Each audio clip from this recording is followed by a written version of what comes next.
Please visit our sponsor, goldsilver.com, for all your precious metals needs. That's goldsilver.com. Enter promo code AMTV free ship for free shipping through the end of March.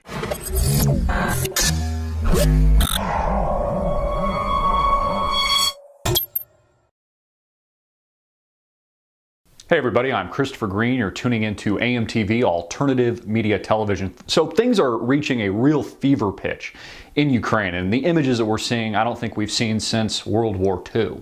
Images of paratroopers coming down, some 1,400 odd paratroopers, Russian forces coming down via parachute into the Ukraine border in a sheer and utter sign of force coming from Vladimir Putin and Russia.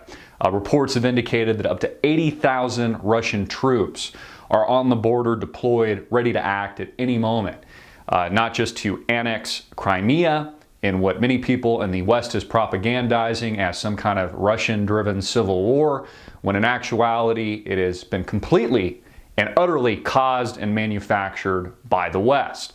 And of course, we know this by simply watching the mainstream media and see how they demonize Russia as somehow spewing Russian propaganda, while at the same time they're on their mouthpiece of CNN or Fox News or MSNBC. Now, of course, this has been orchestrated by the West to destabilize Russia itself, to destabilize its potential as an empire. Now, of course, Europe, although they've been threatening sanctions along with the United States, receives much of its natural gas, oil, and energy from Russia itself. Much of this, of course, passes through Ukraine, which the United States and the European Union just doesn't want to have to rely on Russia so much anymore, which is one of the primary motives that they instituted this revolt in the first place, which is causing, as President Vladimir Putin is describing in his own words, a reason to act. He's really just responding to the organization of a coup on an independent sovereign nation that was once under the leadership of the now disposed leader Yanukovych. So what does this mean for financial markets? Because this coming weekend on Sunday, a referendum is to be passed annexing Crimea into the Russian government. And the United States mainstream media has its panties in a bunch over this one, as do the Washington politicians that helped organize this event in the first place. Now, sanctions, which would be a response by the United States and the European Union, which is kind of funny if you think about it, because the European Union is crumbling. Even George Soros just came out with a book with the title something like The Sad Story of the European Union, how it, broke apart. So while the European Union is crumbling, and while the United States is crumbling economically, and the dollar is on a steady decline through quantitative easing and 0% interest rates and funny money, easy credit into infinity, they're also threatening sanctions on Russia. But these sanctions, if they go into effect, really, in my opinion, will create a much greater cataclysm in our financial markets. Of course, countries like Germany and much of Europe very dependent on Russian exports and Russian energy. And what happens in Europe translates here to the United States as well. So what we saw today, an aggressive down day with the Dow Jones Industrial Average down some 200 points. I think we could have another significant move tomorrow on Friday. It could very well potentially have a very bold faced move and bloody move in the Dow Jones Industrial Average come Monday. If Crimea is successfully annexed, as is the intention and response of Vladimir Putin, and Russia and the United States pushes ahead with its economic sanctions. Now, if that happens and markets crash, the American people will only have the United States government and the European Union to blame for essentially shooting themselves in their own foot. Bang, bang, by orchestrating these events in the first place, helping to propel the revolution in Kiev, which is being led by extremist groups. We've reported on this extensively, that it overthrown and disposed through a violent coup of armed men wearing gas masks and bandanas and throwing Molotov cocktails into the street. Now, of course, we could only imagine what would happen if Occupy Wall Street turned up in front of the White House and did the same thing to the President of the United States, Mr. Brock. We know exactly what that response would look like. So the images that we're getting, I mean, this imagery, and it's a form of psychological warfare, something that Vladimir Putin is one of the reasons he's so respected as a leader. Do I personally agree with the policies and the government of Putin entirely? No, of course not. There's many parts of his government that I disagree with. But in terms of playing geopolitics and being respected in the international community, Mr. Putin, Vladimir, is a man to be respected. And he is clearly playing the game of mainstream propaganda well. He's clearly and currently beating the United States machine, and he is showing his signs of force with this massive nonviolent troop deployment, by the way, of over 1,400 paratroopers coming down, raining from the sky, and an estimate 80,000 plus troops ready to act.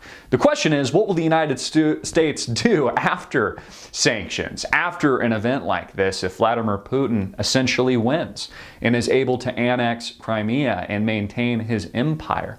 What happens next? Will the United States then be forced to intervene militarily, which was probably the intention all along, to create a smoke screen for war and to create a situation that would incite violence and position the United States as a defender of freedom and democratization, when really they are only helping to propel more instability in these parts of the world? I mean, we can just point to countries like Iraq and Afghanistan as examples, and even Syria really remaining in chaos ever since the United States has laid its ugly war machine hand in these parts of the world. So very interesting. I'll be following this all over the weekend. Of course, they usually have the big stories come out on a Friday typically, or they come out over the weekend when nobody's paying attention. All these very big geopolitical moves.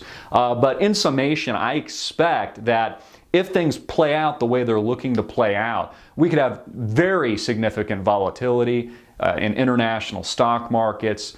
Friday, in my opinion, could very likely be another down day tomorrow, and we could have a bold-faced, bloody day in international markets and here in the United States on Monday if these sanctions are actually put into effect. And again, America, you can only point the finger one place. You can only thank one guy sitting in his ivory tower at the White House, and of course his corporate constituents that put him in power, really just a pawn to the corporate elite that run the show here in the good old USSA. Get the truth out. Please prepare now. Take action now. You know, people looking for solutions, and something I've promoted throughout the years, throughout the entire 2008 financial crisis, is to take tangible action. Whether or not that's simply having an escape plan, or having an insurance policy for your family, or storing food or water, or investing a portion of your liquid assets. Many people recommend 5 to 10% into precious metals, things like gold and silver. These are the things that you want to be doing.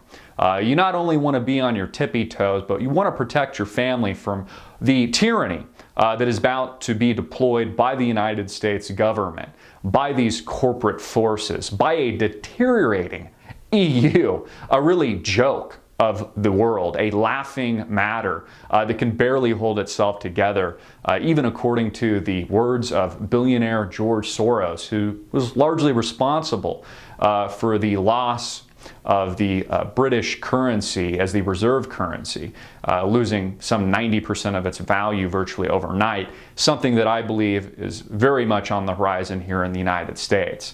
So bottom line, folks, you need a disaster plan, you need an escape plan, you need food, you need water. You know, many of you have insurance on your home from a fire, you've got car insurance, but you don't have insurance to feed you and your family. If the time comes that the grid goes down or something happens, many of you aren't protecting your wealth, you're not protecting your investments, you're not buying things like gold and silver. These are all things that you need to be doing that are prudent action strategies to be taking.